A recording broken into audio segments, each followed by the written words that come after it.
de l'accord pour la paix et la réconciliation nationale issu du processus d'Alger, le Mali a désormais un centre pour la paix et le vivre ensemble dans les pays du Sahel. L'inauguration, c'était il y a quelques jours par le Premier ministre Mortarwan. Justement, nous recevons comme invité le promoteur du centre. Il s'agit de l'imam Mohamed Diko.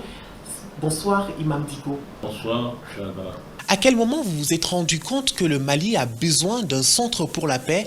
Est-ce la matérialisation de votre manifeste que vous aviez publié récemment où vous montrez votre inquiétude sur l'avenir du Mali? C'est vrai que c'est effectivement le prolongement de ce manifeste que j'ai eu à diffuser dans un certain temps. Vous savez, le Mali traverse une période très difficile. Et il ne faut pas se voiler la face, c'est une réalité qui est là. Nous avons connu beaucoup de crises dans notre pays, mais toutes les crises que nous avons connues sont des crises qui ont eu affaire avec le régime, et souvent même l'État. Aujourd'hui, ce n'est plus une question de régime ou de l'État, mais c'est la nation même dans son existence aujourd'hui qui est menacée.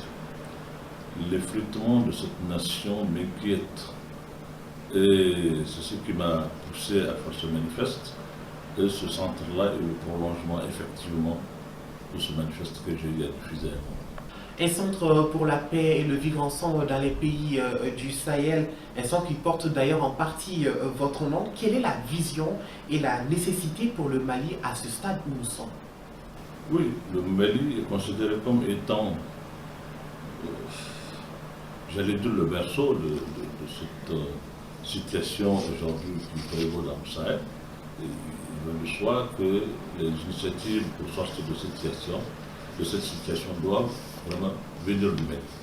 Je pense aujourd'hui que c'est un devoir pour nous, citoyens, de se mettre ensemble pour chercher à relever le défi, parce que partout où l'on parle, tout le monde indexe le Mali comme étant le maillon faible, le Mali, le pays dans lequel cette histoire-là a pris corps, à tort ou à raison, mais ce que l'essentiel pour nous, c'est de chercher à faire en sorte que le Mali relève la tête. Et nous pensons que le Mali a vraiment le moyen de pouvoir relever la tête, Inch'Allah. Et la mission véritablement du centre? La mission, c'est ça, faire du centre un creuset, un endroit dans lequel on étudie, on fait le diagnostic, on cherche à orienter, on cherche à savoir les causes. Nous avons aujourd'hui une jeunesse, un pan de notre société, une jeunesse qui est mise à l'écart, en marge, notamment les élèves coraniques, les maîtres coraniques. C'est des milliers qui sont de proie facile pour tous les ventres dirigeants. C'est des gens aujourd'hui qui ont besoin d'être encadrés, orientés, accompagnés. Parce que s'il n'y a pas de politique conséquente dans ces domaines, il est difficile vraiment de restaurer la paix. Il est difficile aussi de mettre fin à cette immigration aussi, qui fait très mal, la traversée du Sahara ou bien de l'océan, où des milliers de Maliens sont restés au fond de cet océan. Il faut trouver un moyen vraiment pour arrêter ou diminuer cette situation. C'est vrai que c'est un centre à dimension sous-régionale puisqu'il englobe aussi d'autres pays de la sous-région. Comment vous prévoyez travailler avec les autres pays? Écoutez, nous sommes les mêmes peuples. Donc cette crise que nous avons est une même crise. Les causes sont les mêmes. Donc le remède aussi peut être similaire. D'accord. Et concrètement, quelles seront les missions du centre et comment vous allez financer les activités du centre? Nous allons certainement financer les activités du centre par les bonnes volontés. Nous avons demandé certainement, nous allons demander de l'appui de l'État. Nous sommes dans un État. Et cet État ne peut pas être en marge de ce que nous allons faire pour chercher la paix et pour restaurer la paix. Je crois que celui ouvrier même de cette affaire-là, c'est d'abord l'État. C'est son accompagnement, c'est son consentement, c'est son adhésion qui va faire qu'on pourra vraiment faire quelque chose de concret. Dans le manifeste, vous dites, je cite, l'État qui vous gouverne n'a plus de sens et il faut sauver le pays. Qu'est-ce que vous proposez concrètement pour réconcilier les Maliens? Vous savez, l'État est un instrument du travail pour cette nation dans laquelle nous vivons. Et il y a un problème dans l'État depuis un certain temps. C'est pour cela que je parlais des crises qui ont emporté toujours les régimes, les États, mais la nation malienne a démérité. Et aujourd'hui, nous faisons face à une situation où c'est la nation qui est menacée. L'effritement de la nation est là, sous nos yeux. Nous sommes dans un pays aujourd'hui où l'État n'a pas d'existence dans 75% du territoire du Mali, voire même 80%. Et nous sommes aussi dans un pays aujourd'hui où les communautés qui sont les composantes de cette nation sont en train de s'entretenir. Ça veut dire que c'est la nation malienne qui est ébranlée. Et c'est ce qui nécessite aujourd'hui un sursaut. Un sursaut, et je dis bien un sursaut national, qui ne laissera personne indifférent. Parce que si on ne le fait pas, c'est la nation qui est en danger. Et par rapport à ce sursaut national, comment vous prévoyez d'y faire face?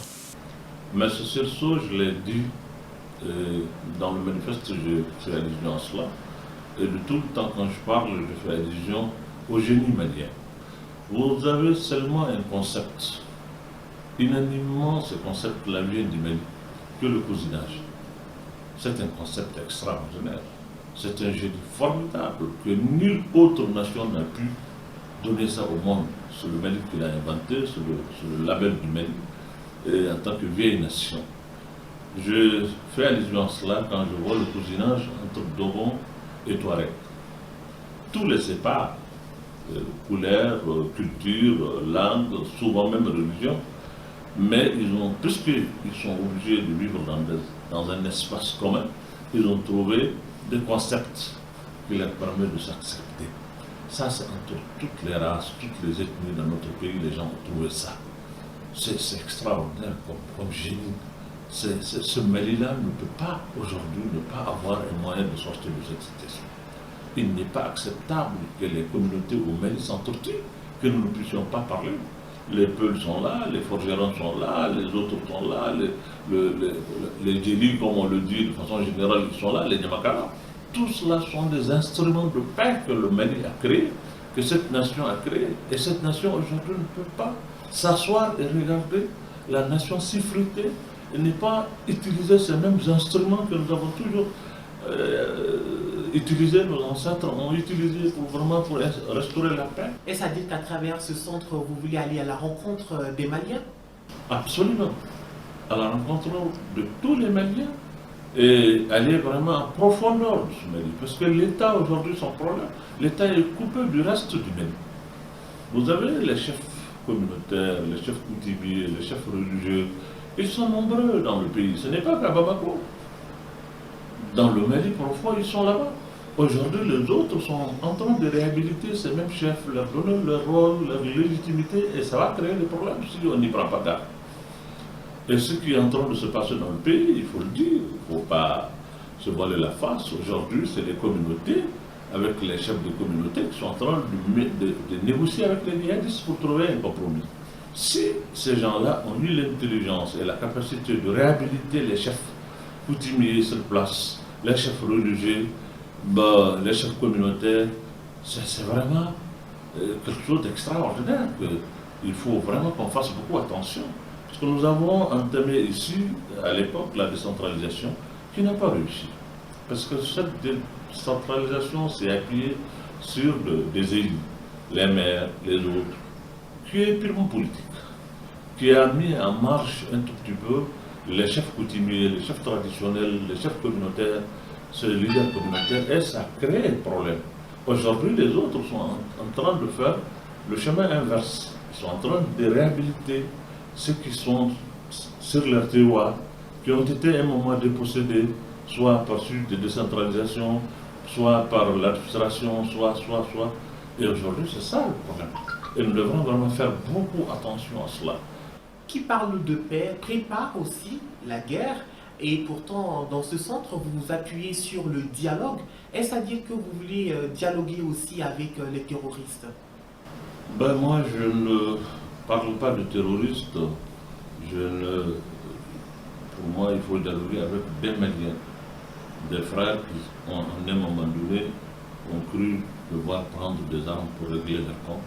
Il faut les faire revenir à la raison. Il faut qu'ils sachent que ce n'est pas avec le fusil qu'on peut. Je l'ai dit, la puissance du feu ne peut pas régler une guerre aujourd'hui. Ce n'est pas avec cette puissance du feu qu'on peut aussi faire aboutir une revendication, quelle qu'elle soit. Nous sommes dans un monde aujourd'hui où les esprits sont ouverts, les espaces de dialogue sont là. Nous devrons vraiment pouvoir nous parler, quelle que soit votre revendication et quelle que soit sa nature.